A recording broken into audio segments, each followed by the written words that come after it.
Welcome to the Alberta Construction Safety Association's info session on formal hazard assessment, inspections, and site-specific hazard assessment. In this video, we will talk about the components of a formal hazard assessment system, inspections both formal and informal, site-specific hazard identification, and the key differences between them. Let's start with the formal hazard assessment. In Section 2 of the ACSA's Health and Safety Standard Audit document, auditors are asked to score a company's hazard assessment system based on whether they have an inventory of jobs or positions, whether they have a task inventory, whether they have identified and assessed health and safety hazards on a pre-job or project startup or work type, and whether those hazards have been prioritized. Different companies may use a variety of terms to talk about the same thing. You need to understand the concept, not the terms, to accurately judge a company's hazard assessment systems. The very first audit question in Section 2 asks if formal hazard assessments have been completed for pre-job or project startup. Then it asks if you have completed an inventory of jobs, tasks, or positions. Here you could begin by looking at the company organizational chart. What work types or jobs or tasks are carried out by people in these positions? Keep in mind, it is not the position that creates possible health and safety hazards. It is the tasks that workers do in those positions that may generate hazards. So, you may need an inventory of all the possible tasks carried out in the company's operations. These are the jobs people in the company do, and typically the task can be broken down into a manageable number of steps. Now, this may seem obvious, but it needs to be documented. More than one position may perform the same or nearly identical task. For example, office workers in different departments may have different job titles, but they're likely all doing very similar tasks. And a person in one position might be doing multiple tasks in that position. Now comes hazard identification and risk measurement. Health and safety hazards must be identified for each task, job, or position. These hazards must then be individually assessed to determine the risk for each hazard. To determine risk, you need to look at a combination of factors like severity, frequency, or probability. A matrix is often a tool used to measure risk in a hazard. Once hazards are identified and the risk for each assessed, these health and safety hazards need to be prioritized.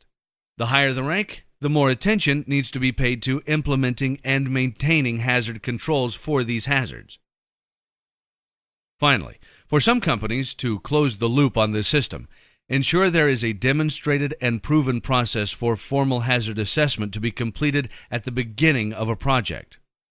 If a specific project will introduce changes to your existing hazard assessment, you will need to document your reassessment process to ensure hazards remain controlled. Also, if new tasks are introduced or if new equipment is used, you need to ensure that the associated hazards are identified and their risks assessed. And was this documented in some way? So, that's formal hazard assessment. Remember, different terms might be used, but this is what you are looking for in a company's formal health and safety hazard assessment processes. Keep in mind that companies will use different processes to ensure that these hazard assessments have been completed. This is why we have broken Section 2 into separate parts, so that you can identify the different components being used. This formal system is distinct from two other items we will be reviewing: inspections and site-specific hazard identification. So what's the difference between inspections and hazard assessments?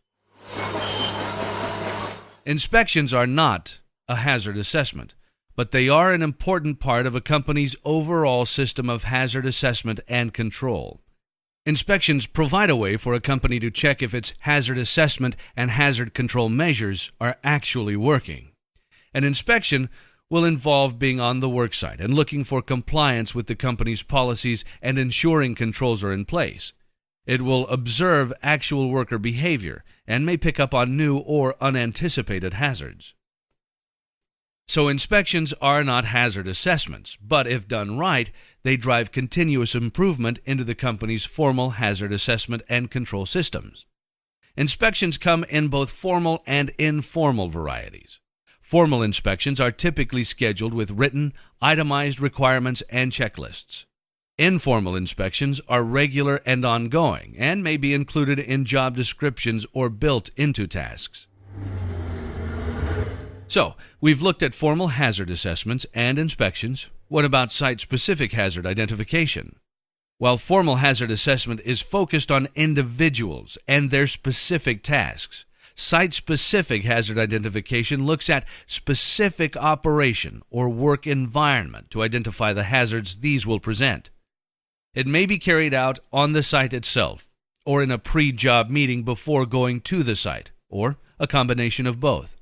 The key is that it is carried out before the project or job begins, or when a change occurs. Typically, there are formalized processes or checklists associated with this type of hazard identification, and communication is a key component of this type of assessment. So you'll see terms like tailgate meeting or pre-job safety meeting associated with site-specific hazard identification systems. So looking at the big picture, formal hazard assessment systematically captures everything workers are doing and identifies, assesses, and prioritizes the hazards presented by their tasks. Inspections are interested in both workers and their work sites. Unlike hazard assessment and site-specific hazard identification, inspections usually take place with operations already underway. They provide feedback on whether the hazard identification, risk assessments, and controls are working and adequate. Site-specific hazard identification looks at the hazards presented by a particular operation or work site before the job starts or when things change. Hazard identification and assessments anticipate what an individual will do or how an operation will proceed, and controls are based on that. Inspections look at what individuals are doing and how operations are proceeding and enable adjustments on the fly and adjustments to the hazard assessments and controls.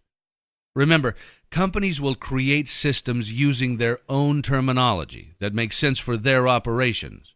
But it is important that you understand the concepts behind formal hazard assessments, inspections, and site-specific hazard identification. Understand the concept, and you'll be able to evaluate your company's hazard assessment systems quickly and accurately.